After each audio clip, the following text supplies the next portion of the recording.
Hello internet friends, we're here at Gamescom and today we are talking about 5-player Monster 'em Up, Smashy Monster 'em Up Evolve with this man here. Phil Robb. Phil Robb. Phil Robb? Yeah. You've got 2 first names. That's right, never trust a man with 2 first names, they say. Phil Robb is going to tell us about Evolve.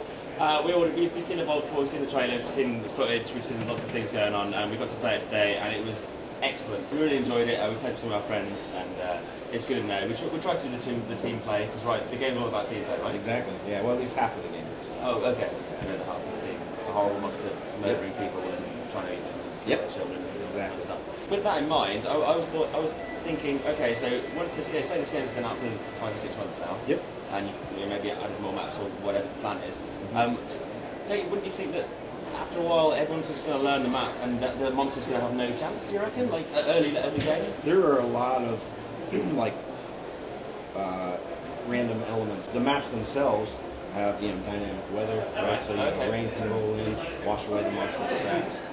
Snow or fog can come in and limit your visibility, and make it harder to find the monster. The wildlife that we're spawning in the maps, they're not always there. Oh, okay, right? So they're not in a set place. No, I thought they kind of were. But from what I saw, well, I mean, we do have spots in the maps where there is like a big one. There is the possibility that there will be this kind of critter here. The footage I've seen, the monster is basically trying to run at the start. Okay, so the hunters. They have an advantage at the start, would you say? Yeah. They kind of tips? Yeah, so in the beginning of the game, the monster is at a bit of, from pure numbers standpoint, at a bit of a disadvantage. The nice thing is that it's never impossible for example, we got a lot of guys in the studio that go for the stage 1 win, right? I'd be interested in knowing about any tactics or any scenarios that you've seen in your time testing it or whatever, where you've got something where someone's really good at the stage 1 and you manage to ambush them at the start with something kind of move, the mines from the sort of big. Oh yeah, from the floaty guy. Yeah. The Kraken, that's the one. Oh, there's like sneaking as well, right? You can sneak attack? Yeah, the monster can sneak. Both monsters revealed they both have like a sneak attack. Yeah, exactly. So yeah, the sneaking makes it so that you don't leave tracks, first of all. And then if he gets the chance, he can pounce things out of his sort of sneak pose. Yeah. And basically what that'll do is it'll knock them down, and then he'll just beat on them until someone shoots them, until they're dead or until someone shoots them. You just have to be hit by any damage and that'll stop you from doing that. Yeah. Okay. That's what I was more worried about. I was like, I don't want to run. I want to try and find tactics where we can fight early. Well, no, and you kind of have to. I mean, you don't generally want to fight at stage 1, but a lot of times the hunters will catch up to you at stage 1 and maybe drop a dome, and get you and force you to fight, right? And the idea with that is just to fight smart. Even if the monster manages to make it to stage 3, which happens pretty often. Yeah. As long as the hunters have been consistently, engaging it and doing damage.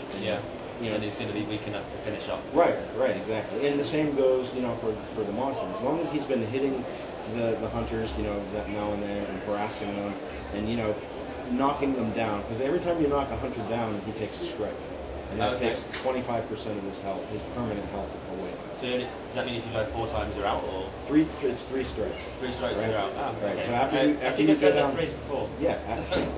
And on the 3rd time, if he takes you down, you die. That's it. You knock them back. Right. Unless obviously the medic can everyone revive? Is that well, yeah. There's the incapacitated state. Anyone can pull up an incapacitated. Yeah. But only one guy can bring somebody back from the dead, and that's the medic Lazarus. Okay. He's just not the other medic then. No, yeah, that's the thing. The medics have very different styles. So in a battle, she's much more proactive. She's much more involved in it. As opposed to Lazarus, Lazarus sucks at healing, which is kind of funny for a medic, right? But the interesting thing about Lazarus is that once the team goes down and they're dead, he can bring them back. So basically, all the hunters are going to be unique in their own way, obviously. But even the same class hunters will be basically completely different. You're telling me that the medic has medic, and the one doesn't really have much healing power, but he is still a medic. You could say the same about the others, like the assault class is one a bit more close. Yeah, so the assault class is probably the most sort of straightforward. Yeah, he's a great sort of for beginners and people like me. Because it's mostly just shoot the monster. Yeah. I mean, but they do have different styles. So Markov, he is able to attack from farther range. Yeah. He's a bit of more of a long range. I don't want to say long range, but mid-range assault guy. He doesn't need to be up in the monster's face the way maybe like Hyde does. Hyde, he needs to be up in the monster's face to really make the most of his abilities, because he's got his flamethrower fist. Yeah. And that is the most damaging weapon in the game. You said, well, when you evolve, you get a big chunk of health, like more health, like maximum health. Now, say if you're already damaged at level 1, do you just, does that, it gives you a full new health bar, or you keep the damage? No, okay, so easy way to say the monster has 100 health. Yeah. And in his first battle, he takes 50 damage. Yeah. Right? That 50 damage is permanent. So then when he goes up to stage 2, he gets another 100 health. Yeah. So he's got 150 Oh, damage. so actually, it's not percentage. percentage. It's not a percentage, because I thought when he goes up, is he going to still be 50%? No, so it's no, not no, 50% level 1 and then 50% level 2. It actually adds that. Trevor actually got knocked in the river. Now, I know there's a tyrant. Yes! The tyrant down in the river. You have to be so aware of your surroundings in Evolve. Like sneak attacks, and it's like basically a sneak kill. Do you know, is there any other plans for more things like that? Like where it's like a specific animation, or does the animals in the environment do those kind of things? Yeah, the animals in the environment, a lot of them do. It's just like a pretty thing to see how much it's for being murdered or impaled or something, and then you can sort of shoot. But there's nothing you can do. It's like start it. Thanks for speaking to us there. Absolutely. Paul and Rob. Paul, Rob Smith. Phil. Right, let me cut that. No, we'll leave it in. Yeah. Thanks for speaking to me, Phil. Absolutely. And we'll look forward to playing Evolve a lot, probably. Cool. And we'll be doing tons of stuff on it, streaming, YouTube, everything, because it looks awesome. But yes, thanks a lot, and hopefully see you soon. Bye.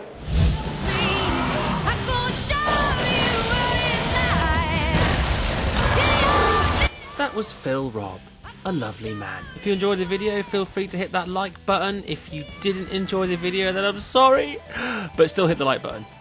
That's fine. And also leave us a comment with your thoughts on Evolve. Are you excited for it? What do you think about it? Does it look good? Does it look bad? Are you going to play it? Tell us in the comments. And as always, we'll see you in the next one.